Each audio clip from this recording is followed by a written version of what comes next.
ngadto sa iyang amahan mga higala. Hallelujah.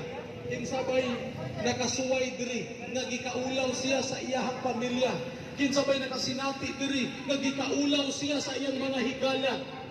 Nakasinati ka ba niya na? Kung nakasinati ka, ako nakasinati ko, na ikaulaw ko sa ubang tao, ikaulaw ka sa ubang tao, higala.